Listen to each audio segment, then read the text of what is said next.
বৈদিক জ্যোতিষশাস্ত্র অনুসারে কালপুরুষের রাশিচক্রের ষষ্ঠম বিভাগের রাশি এবং বুধ গ্রহ দ্বারা বিভাজিত গুণ সমৃদ্ধিপূর্বক রাশি কন্যা রাশি এবং কন্যা লগ্ন পরিব্যাপ্ত পরিহার করে আজকের দিন এবং কালকের দিন, এই দুই দিনের ক্ষেত্রে গ্রহ নক্ষত্রের অবস্থান এবং সংযোগস্থল ঠিক কোন জায়গায় থাকবে এবং এর প্রভাব আপনাদের বিস্তীর্ণ পারিবারিক জীবন, শিক্ষাক্ষেত্র, অর্থনৈতিক দিক, আপনাদের প্রত্যেকটা বিষয় জুড়ে কেমন কি ফল বিস্তার করিয়ে তুলবে, ফল কেমন কি প্রভাব বিস্তার করিয়ে তুলবে, আপনারা কোন কোন বিষয় জুড়ে আপনারা লাভপ্রাপ্তি ঘটিয়ে চলতে পারবেন, লাভপ্রাপ্তির অঙ্গীকার হয়ে চলতে পারবেন, কোন কোন বিষয় ভিত্তি করে আপনাদেরকে সাবধানতা প্রতিবিম্ব করে পরিবিবেচিত করে চলতে হবে, সেই বিষয়ে আজকে আমরা কন্যা লগ্নের উদ্দেশ্যে আজকের এবং কালকের ফলাফল আমরা আজকের এই ভিডিওটির মাধ্যমে আমরা বিস্তারিতভাবে জানবো।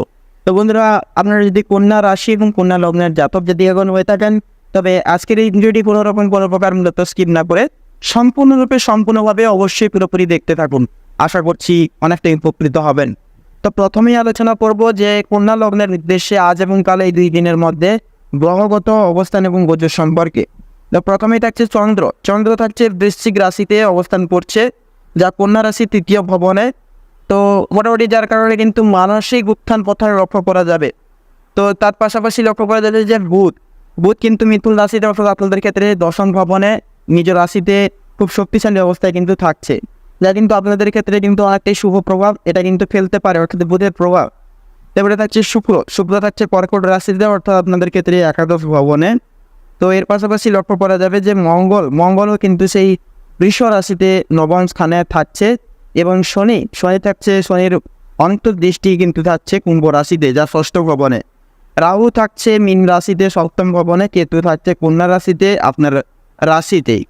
তো মূলত বন্ধুরা সম্পূর্ণভাবে ভিডিওটি দেখে আপনাদের ভালো লাগলে অবশ্যই একটি লাইক করবেন, কমেন্ট বক্সে অবশ্যই জয় শ্রী শনি মহাদেবের জয় অবশ্যই লিখে যাবেন, অর্থাৎ শনি মহারাজের জয় এবং মহাদেবের জয় অবশ্যই লিখে যাবেন। সম্মিলিত ভগবানের ন্যায় আপনাদের জীবনে প্রকোষ্ঠে কিন্তু সকল সমস্যা দূরীভূত হবে, জীবনে প্রাপ্ত সুখ প্রাপ্তি ঘটবে। পাশাপাশি বন্ধুরা অবশ্যই চ্যানেলটিকে সাবস্ক্রাইব করে রাখবেন এবং আপন বন্ধুদের সাথে পারলে অবশ্যই শেয়ার করবেন।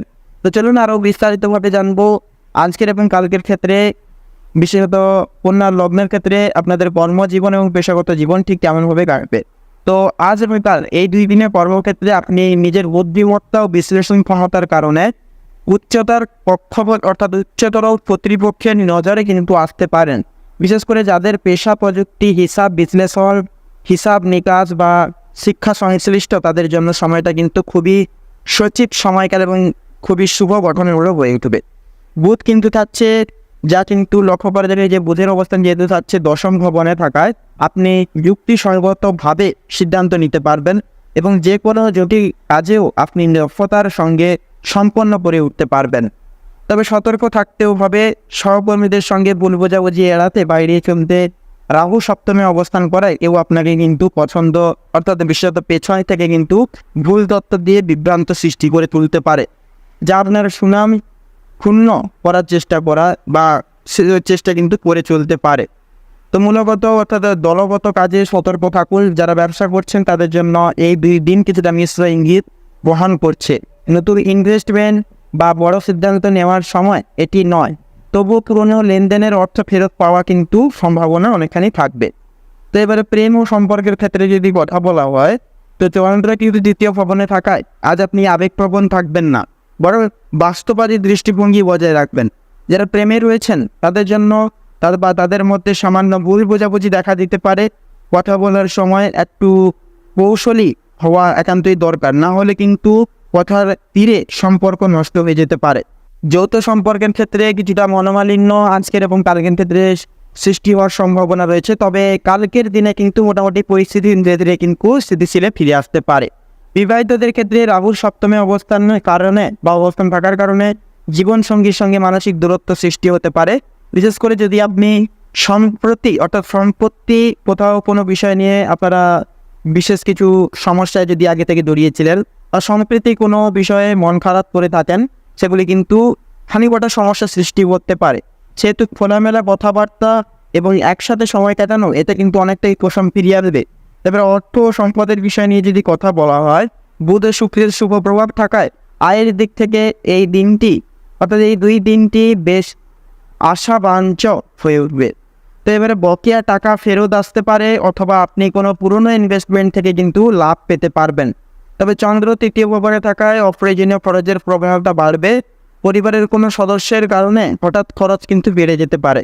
বিশেষ করে প্রযুক্তি বা মোবাইল ইলেকট্রনিক্স ডিভাইস সম্পর্কিত কিছু খরচ আসতেও কিন্তু পারে। যারা ব্যাংকিং সেক্টরে, শেয়ার মার্কেটে বা ট্রেডিংয়ের সঙ্গে যুক্ত রয়েছেন তারা একটু সতর্ক থাকুন। আজ বা কাল হঠাৎ করে লোভ করে বা লোভের প্রভাবে পা দিয়ে কোনো ইনভেস্টমেন্ট করা একেবারেই কিন্তু উচিত হবে না।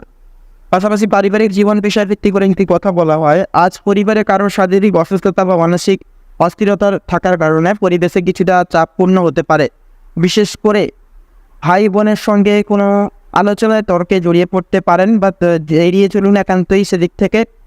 তবে আগামীকালের সময়টা পারিবারিক দিক থেকে অনেকটা বেশি সৌহার্দ্যপূর্ণ হবে। মা বাবার সান্নিধ্যে থাকলে মানুষ প্রশান্তি পাবেন। পরিবারের কোনো প্রবীণ সদস্যদের পরামর্শে জীবনের কোনো গুরুত্বপূর্ণ সিদ্ধান্ত নিতে সাহায্য করতে পারে। এবার শিক্ষা ও প্রতিযোগিতার বিষয় নিয়ে যদি কথা বলা হয়, যে কন্যা রাশির জাতক জাতিকারা ছাত্র ও প্রতিযোগিতামূলক পরীক্ষার প্রস্তুতি নিচ্ছেন তাদের জন্য আজ ও আগামীকাল সময়টি বেশ প্রেরণামূলক এবং ফলদায়ক এক সময়কাল বিশেষভাবে হয়ে উঠবে। তো সেহেতু আপনার মনোযোগ ও স্মরণ শক্তি ভালো থাকবে। নতুন কোনো বিষয়ের উপর পড়াশোনা শুরু করার জন্য সময়টি অনুকূল হবে।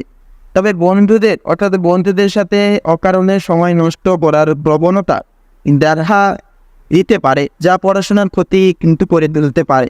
কিন্তু নিজের লক্ষ্য স্থির রেখে এগিয়ে গেলে পরে সাফল্য আসবেই আসবে। তো এবারে স্বাস্থ্য ও মানসিক অবস্থার বিষয় নিয়ে যদি কথা বলা হয়, মূলত স্বাস্থ্যের দিক থেকে সময়টা কিছুটা মিশ্র হবে। তো সেক্ষেত্রে লক্ষ্য করা যাবে যে শুকনো গলা, ত্বকের সমস্যা বা হালকা মাথা ব্যথার সৃষ্টি হতে পারে। বৃহস্পতির প্রভাব দুর্বল থাকায় হজমের সমস্যা, বিশেষ করে অম্বল বা গ্যাস্ট্রিকের সমস্যাও কিন্তু সৃষ্টি হতে পারে।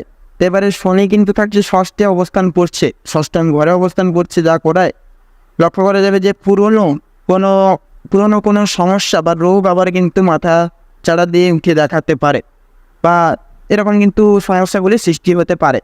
তো মূলত এবার থেকে লক্ষ্য করা যাবে যে মূলত আজ ও আগামীকাল বেশি ঠান্ডা এবং ফাস্টফুড জাতীয় খাবার দাবার থেকে যতটা পারবেন নিজেদেরকে সেফলি রাখার চেষ্টা করুন। পাশাপাশি বন্ধুরা, মানসিকভাবে আজ একটু খিটখিটে মেজাজ থাকতে পারেন। বিশেষ করে আজ সকাল থেকে দুপুর পর্যন্ত যাওয়ার আগে অবধি কিন্তু আপনাদেরকে একান্তই সময়টা সাবধানতার প্রতিবিম্ব করে চলতে হবে। তো এই রূপ বিষয়ে যদি কন্যা রাশি এবং কন্যা লগ্নের ক্ষেত্রে আজকের এবং কালকের উদ্দেশ্যে যদি বিচার বিবেচনা করে যদি ছোট্ট সংক্ষেপে যদি উপসংহার বলা হয়, তাহলে হবে যে কন্যা রাশি এবং কন্যা লগ্ন অনুসারে আজকের এবং কালকের এই 2 দিন কিন্তু অনেকটা মিশ্র ফলদায়ক বয়ে আনবে। কর্মক্ষেত্রে যেমন সাফল্য থাকবে, তেমন কিন্তু পারিবারিক ভিত্তিতে মানসিক প্রশান্তি প্রাপ্তি ঘটবে। তো মূলত বন্ধুরা, আপনাদের ক্ষেত্রে যে গ্রহ নক্ষত্রের সৌহার্দ্য যে অবস্থান এবং যে স্থিতিগতি যেটা থাকছে আপনাদের ক্ষেত্রে মূলত বিচার বিবেচনা করে যদি শুভ সংখ্যা বলা হয়ে গিয়ে থাকে, তাহলে হবে 15 থেকে পুরোপুরি 31-এর মধ্যে প্রত্যেকটা কয়েকটা সংখ্যাগুলি। শুভ দিক হবে পূর্ব এবং দক্ষিণ, শুভ রং হবে সাদা এবং নীল, শুভ রত্ন হবে নীলা এবং পান্না।